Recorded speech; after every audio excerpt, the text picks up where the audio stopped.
सोनाली सिंह। हम तमाम खबरों पर चर्चा करेंगे, लेकिन बुलेटिन की शुरुआत बिहार की सियासत में नीतीश की नो एंट्री की बीजेपी की स्ट्रैटेजी से करते हैं। बिहार की सियासत में बीजेपी का बहुत बड़ा फैसला। बिहार बीजेपी प्रभारी विनोद तावड़े का बड़ा बयान। नीतीश कुमार के साथ अब किसी कीमत पर समझौता नहीं। सुशील मोदी ने कहा, बीजेपी केंद्रीय नेतृत्व ने लिया है ये फैसला कि किसी भी हालत में नीतीश कुमार के साथ जनता दल के साथ अब कोई भविष्य में गठबंधन नहीं हो सकता है। जेडीयू की सफाई, बीजेपी ने नहीं, हमने बीजेपी को छोड़ा। हम तो अलग हो गए और आप जान लीजिए, जीवन भर हम किसी भी तरह से उन लोगों के साथ फिर नहीं जाएंगे। बीजेपी की रणनीति से गरमाई बिहार की सियासत। बीजेपी के दरवाजे अब नीतीश के लिए बंद। तो बिहार की सियासत के लिहाज से बीजेपी ने बड़ा फैसला लिया है। बिहार बीजेपी प्रभारी विनोद तावड़े ने कहा कि बिहार में नीतीश कुमार के साथ अब किसी भी कीमत पर समझौता नहीं किया जाएगा। यानी कि बीजेपी ने यह साफ कर दिया है कि 2025 में बीजेपी अपने दम पर चुनाव लड़ेगी। इस रिपोर्ट को आप देखिए। हम तो अलग हो गए और आप जान लीजिए, जीवन भर हम किसी भी तरह से उन लोगों के साथ फिर नहीं जाएंगे। कि किसी भी हालत में नीतीश कुमार के साथ जनता दल के साथ अब कोई भविष्य में गठबंधन नहीं हो सकता है। दरभंगा में बीजेपी प्रदेश कार्य समिति की बैठक में पार्टी के प्रदेश प्रभारी विनोद तावड़े ने बहुत बड़ा बयान दे दिया। पार्टी नेताओं को दिए अपने संबोधन में तावड़े ने नीतीश कुमार से भविष्य में कभी समझौता नहीं करने की बात कही। तावड़े ने कार्य समिति की बैठक के दौरान ये बातें कही जो मीडिया में सामने तो नहीं आई, लेकिन तावड़े की बातों को बीजेपी सांसद सुशील मोदी ने बड़ी स्पष्टता के साथ कह दिया। मीडिया से बात करते हुए सुशील मोदी ने कहा कि बीजेपी केंद्रीय नेतृत्व ने ही ये फैसला कर लिया है कि अब भविष्य में कभी भी नीतीश के साथ कोई समझौता नहीं किया जाएगा। आदरणीय प्रधानमंत्री जी, अमित शाह जी, राष्ट्रपति, सभी लोगों ने स्पष्ट कर दिया है कि किसी भी हालत में नीतीश कुमार के साथ जनता दल के साथ अब कोई भविष्य में गठबंधन नहीं हो सकता है। जिस व्यक्ति ने केवल बीजेपी को धोखा नहीं दिया, बिहार के जनादेश को धोखा दिया, नरेंद्र मोदी को धोखा दिया, उस व्यक्ति के साथ अब इस जिंदगी में कोई समझौता नहीं हो सकता है। और देखिए, वो तो अब एक लायबिलिटी हो गए, एक बोझ हो गए। समझौता करता जिसके बाद ताकत होती है, उनकी तो वोट ट्रांसफर करने की क्षमता खत्म हो, तो इसलिए अब नीतीश कुमार में दमखम खत्म हो गया। बीजेपी के इस फैसले की जानकारी न्यूज 18 संवाददाता आनंद अमृतराज ने जब बिहटा में समाधान यात्रा कर रहे मुख्यमंत्री नीतीश कुमार को दी, तो नीतीश ने साफ कह दिया कि बीजेपी से उनका क्या वास्ता। राज्य ने फैसला किया कि अब किसी भी कीमत पे जेडीयू के साथ गठबंधन नहीं होगा। कौन? बीजेपी के राज्य में फैसला, वो प्रस्ताव बचाते पारित किया गया था। तो हमको क्या पता है, हमको क्या न देना है, तो हम लोग का बीजेपी से क्या मतलब है? सब कुछ सवाल। 7 पार्टियों वाली महागठबंधन की सरकार चला रहे नीतीश कुमार ने 3 महीने पहले ही खुले मंच से कहा था कि किसी भी हाल में वे बीजेपी से हाथ नहीं मिलाएंगे। सुन लीजिए नीतीश का वो बयान। हम तो अलग हो गए और आप जान लीजिए, जीवन भर हम किसी भी तरह से उन लोगों के साथ फिर नहीं जाएंगे। पुराने समाजवादी हैं, एक साथ रहेंगे और बिहार का तो तरक्की करेंगे ही, देश के उत्थान के लिए भी हम लोग मिल करके काम करेंगे। आप सबका सहयोग चाहिए। दरभंगा में बीजेपी प्रदेश कार्य समिति की बैठक में बिहार प्रभारी विनोद तावड़े के बयान के बाद अब बीजेपी के दूसरे नेताओं ने भी साफ कर दिया है कि नीतीश के साथ बीजेपी कभी नहीं जाएगी और 2025 के विधानसभा चुनाव में बीजेपी बिहार में अकेले दम पर सरकार बनाएगी। बड़ा स्पष्ट तौर पर कहा है कि हम किसी भी हालत में नीतीश कुमार जी के साथ अब कोई समझौता नहीं करेंगे। बिहार में अब भाजपा की सरकार होगी, इसकी कल्पना के साथ पूरे कार्य समिति में हम चर्चा कर रहे हैं और पूरे बिहार के राजनीतिक कार्यकर्ता ये सब सम्मति से तय किया है कि हम अपनी सरकार बनाएंगे। हमने बहुत दिनों तक दूसरे को माथा पर ढोने का काम किया। अब नीतीश कुमार जी के लिए कोई स्थान नहीं। बीजेपी की ओर से नीतीश को लेकर जो बातें साफ कर दी गई हैं, उससे संभव है आने वाले दिनों में आरजेडी महागठबंधन की सरकार में नीतीश पर दबाव बढ़ा सकता है।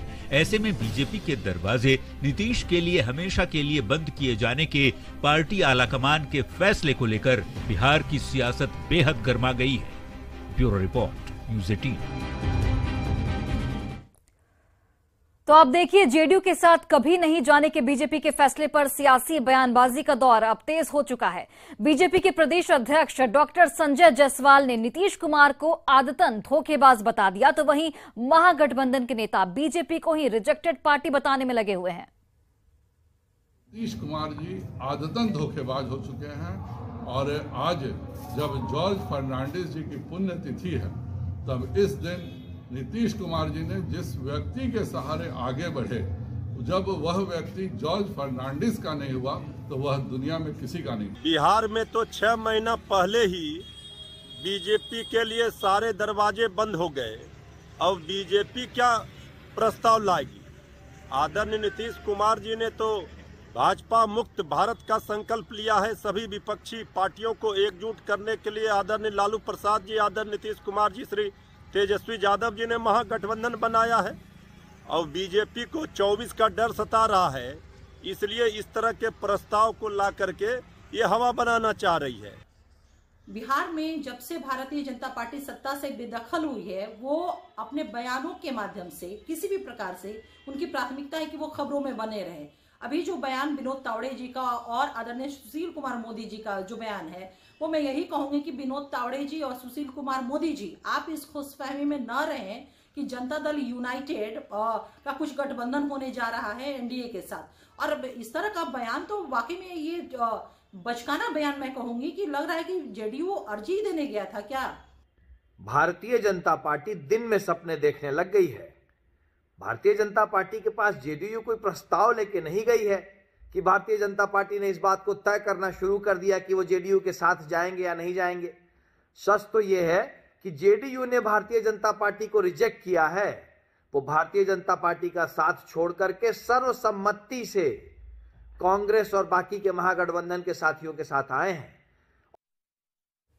और चलिए अब आप नीतीश कुमार से तौबा करने की बीजेपी की स्ट्रैटेजी को समझने की कोशिश कीजिए। देखिए, दरअसल नीतीश से कभी भी समझौता नहीं करने का फैसला बीजेपी की ओर से लिया गया है। बीजेपी के केंद्रीय नेतृत्व ने यह निर्देश पार्टी नेताओं को दिया है। 2024 के लोकसभा चुनाव और 2025 के विधानसभा चुनाव की तैयारी में बीजेपी जुट चुकी है। अकेले चुनावी मैदान में दमखम दिखाने की रणनीति यहां पर बनाई जा रही है बीजेपी की ओर से। नीतीश कुमार से किसी भी हाल में हाथ नहीं मिलाने का ऐलान कर दिया गया है। और समझने वाली बात यहां पर यह भी है कि बीजेपी मान रही है कि नीतीश कुमार में अब दम नहीं रह गया है। नीतीश की राजनीतिक विरासत अब खत्म हो चुकी है। प्रदेश में नीतीश का जनाधार नहीं रह गया है, ऐसा दावा किया जा रहा है बीजेपी की ओर से। बार बार पलटी मारने से नीतीश कुमार की विश्वसनीयता खत्म हो चुकी है। यह भी कहा गया है कि ऐसे में बीजेपी किसी भी हालत में अब जेडीयू के साथ गठबंधन नहीं करेगी। यानी कि बीजेपी ने अपने सारे दरवाजे नीतीश कुमार के लिए अब पूरी तरह से बंद कर दिया और इसको लेकर बिहार की सियासत इस वक्त बिल्कुल चरम पर है। इधर देखिए, महागठबंधन में बयानबाजी का दौर लगातार जारी है। आरजेडी के सीनियर लीडर और पूर्व विधानसभा अध्यक्ष उदय नारायण चौधरी ने कहा कि बिहार में लंगड़ी सरकार है। उदय नारायण चौधरी ने यह भी कहा कि तेजस्वी यादव जो है वो कमिटमेंट वाले नेता है, लेकिन सरकार जो है वो लंगड़ी है।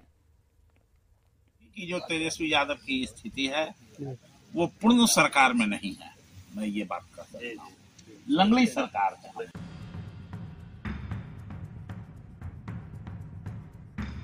बिहार विधानसभा के पूर्व अध्यक्ष और आरजेडी के सीनियर नेता उदय नारायण चौधरी ने अपनी पार्टी के गठबंधन वाली सरकार को लंगड़ी सरकार बताया है।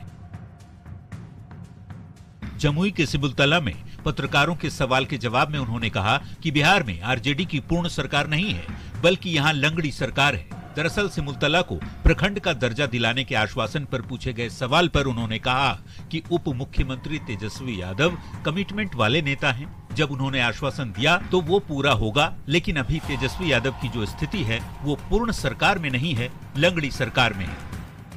तो तेजस्वी यादव जी कमिटमेंट वाले नेता हैं। जब वो कहे हैं आपको तो हम पूरा भरोसा और विश्वास दिला सकते हैं कि आगे आने वाले दिनों में जरूर। अभी की जो तेजस्वी यादव की स्थिति है वो पूर्ण सरकार में नहीं है, मैं ये बात कर सकता हूँ, लंगड़ी सरकार है।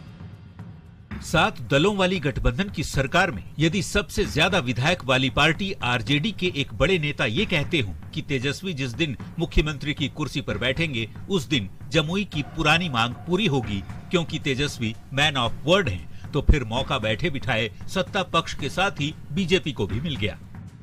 राजद के वरीय नेता उदय नारायण चौधरी जी का सरकार को लंगड़ी सरकार कहना ये किसी मामले में जायज और उचित नहीं है। मंत्री श्री नीतीश कुमार जी को पुनः हैसियत बताने का काम किया गया है राजद के द्वारा। आज उन विधानसभा के पूर्व अध्यक्ष श्री उदय नारायण चौधरी जी ने, जो राजद के बड़े नेता हैं, श्री जगता बाबू, श्री सुधाकर सिंह जी, श्री भाई वीरेंद्र, श्री शिवानंद तिवारी जी, श्री चंद्रशेखर के लाइन में खड़े हो गए हैं। हम ऐसा बयान देकर गठबंधन सरकार को कमजोर नहीं कर सकते, भारतीय जनता पार्टी को फायदा उठाने के लिए अवसर दे सकते हैं। बिहार विधानसभा के पूर्व अध्यक्ष उदय नारायण चौधरी 2014 के लोकसभा चुनाव में जमुई संसदीय सीट से जेडीयू की टिकट पर चुनाव लड़े थे। तब एनडीए प्रत्याशी चिराग पासवान की जीत हुई थी। लोकसभा चुनाव में हार के बाद उदय नारायण चौधरी ने तब जेडीयू छोड़ राष्ट्रीय जनता दल का दामन थामा था। वैसे उनके इस बयान को लेकर सियासत तो गर्म है ही, सवाल ये भी खड़े हो रहे हैं कि क्या 7 दलों वाले महागठबंधन की सरकार में ऑल इज नॉट वेल है। न्यूज़ 18 के लिए जमुई से केसी कुंदन के साथ पटना से आनंद अमृतराज की रिपोर्ट। और अब आरजेडी की लंगड़ी सरकार वाले बयान को आपको समझाते हैं। दरअसल उदय नारायण चौधरी के बयान से बिहार की सियासत इस वक्त गर्म हो गई है। पूर्व विधानसभा स्पीकर ने तेजस्वी यादव को मुख्यमंत्री बनाने की वकालत की है। नीतीश का नाम लिए बगैर उन्हें लाचार मुख्यमंत्री बता दिया गया है। तेजस्वी यादव को फैसला लेने वाला नेता उदय नारायण चौधरी ने बताया है। जमुई के सिमुलतला को प्रखंड का दर्जा आश्वासन के बाद भी नहीं दिया गया। ऐसे में उदय नारायण चौधरी ने मौजूदा सरकार को लंगड़ा सरकार करार दे दिया। अब समझने वाली बात यहां पर यह है कि बीजेपी इस बयान को लेकर नीतीश सरकार पर बिल्कुल हमलावर है, क्योंकि बीजेपी को बैठे बिठाए एक मुद्दा मिल गया है। महागठबंधन के घटक दल के नेता बयान को गलत बता रहे हैं। उदय नारायण चौधरी पहले जेडीयू से जुड़े रहे थे, लेकिन 2014 लोकसभा चुनाव हारने के बाद आरजेडी का उन्होंने दामन थाम लिया। अब नीतीश कुमार पर वादा खिलाफी का आरोप लगाते हुए सरकार पर ही वो निशाना साध रहे हैं और इसकी वजह से जो बयानबाजी सामने आ रही है, बिहार की सियासत गर्मा चुकी है।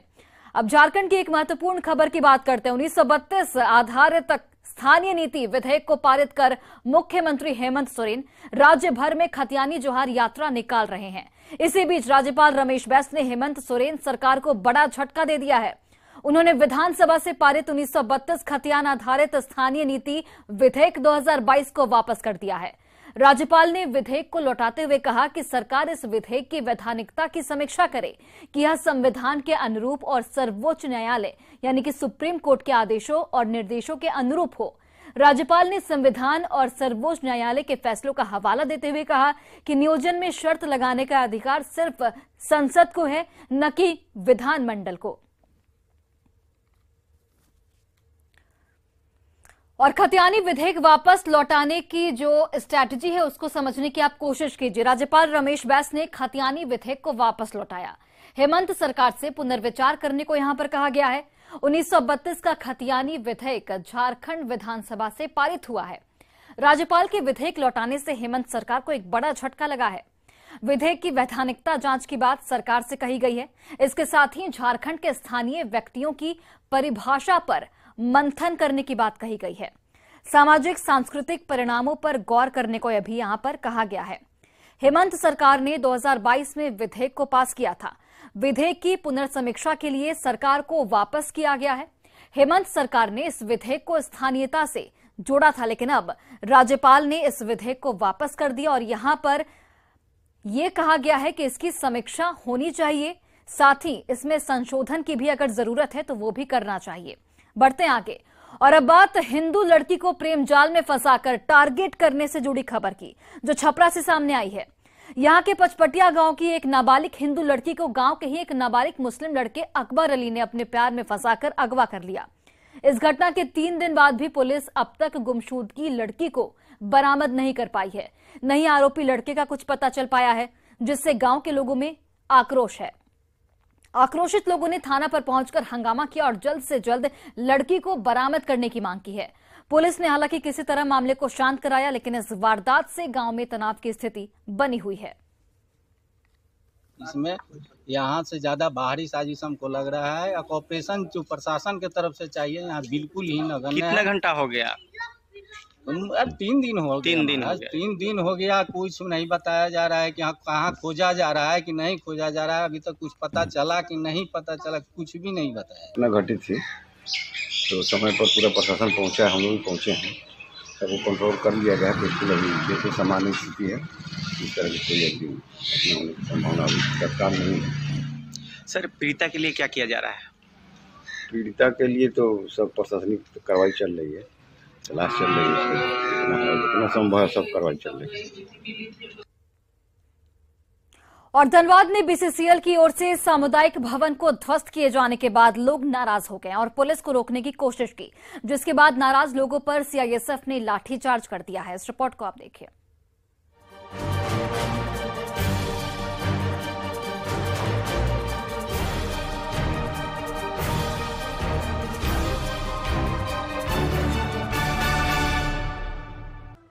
रण क्षेत्र में तब्दील ये तस्वीर धनबाद के केंदुआडीह की है, जहां काफी देर तक अफरा तफरी का माहौल रहा।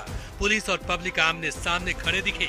हंगामा तब हुआ जब बोरार क्षेत्र संख्या 1 में संचालित शताब्दी परियोजना के पास सामुदायिक भवन को तोड़ने के लिए सीआईएसएफ के साथ बीसीसीएल की टीम पहुंची, जिसका लोगों ने जमकर विरोध किया। इस दौरान लाठीचार्ज के बाद अफरा तफरी का माहौल रहा।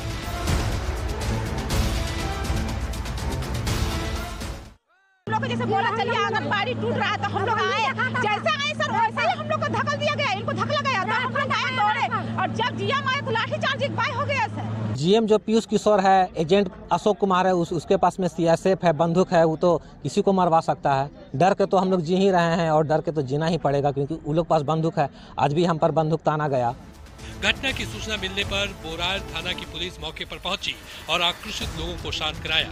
सामुदायिक भवन को ध्वस्त करा दिया गया। वहीं बीसीसीएल की कार्रवाई से लोगों में आक्रोश दिख रहा है। और जो बाकी घर बचे हुए हैं, उस घर में जो रहते हैं, उन सब का कहना है कि हम लोग को एक साथ मैंने पूरे गांव को खाली कराए और हम लोग एक साथ किसी दूसरे जगह पुनर्वास दे। हम लोग एक साथ एक बार में हम लोग हट जाने के लिए तैयार हैं। यही बोलिए, माना जाए कि यहाँ के जो जीएम पीयूष किशोर या क्या कुछ नाम है, तो वो अपना मनमानी चला रहा है। लोगों का कहना है कि इस सामुदायिक भवन में आंगनबाड़ी केंद्र चलता था, जिसमें बच्चे पढ़ने आते थे, लेकिन बीसीसीएल ने इसे तुड़वा दिया। पर ग्रामीणों का कहना है कि चाहे बीसीसीएल लाठी चलाए या डंडे चलाए या घरों को ध्वस्त कर दे, वो तभी यहाँ से हटेंगे जब उन्हें सुरक्षित पुनर्वास और मुआवजा मिलेगा। हालांकि आज की इस बीसीसीएल के कार्रवाई से आक्रोश ग्रामीणों में है और जब लोगों का आक्रोश बढ़ा तो बीसीसीएल और पुलिस बल यहाँ से चलते बनी। संजय गुप्ता, न्यूज 18 धनबाद। और अब आप बीसीसीएल के सामुदायिक भवन को ढहाने पर विवाद को समझिए। धनबाद में बीसीसीएल की ओर से सामुदायिक भवन को ध्वस्त किया गया है। कार्रवाई से नाराज लोगों ने बवाल यहां पर काटा। स्थानीय लोगों ने पुलिस को रोकने की यहां पर कोशिश की। लोगों पर सीआईएसएफ ने लाठीचार्ज कर दिया, जिसके बाद जो लोग हैं वो काफी आक्रोशित हो गए।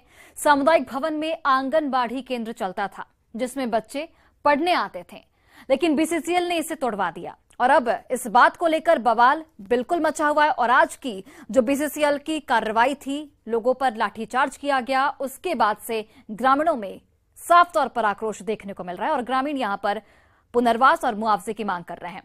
फिलहाल इस बुलेटिन में बस इतना ही, लेकिन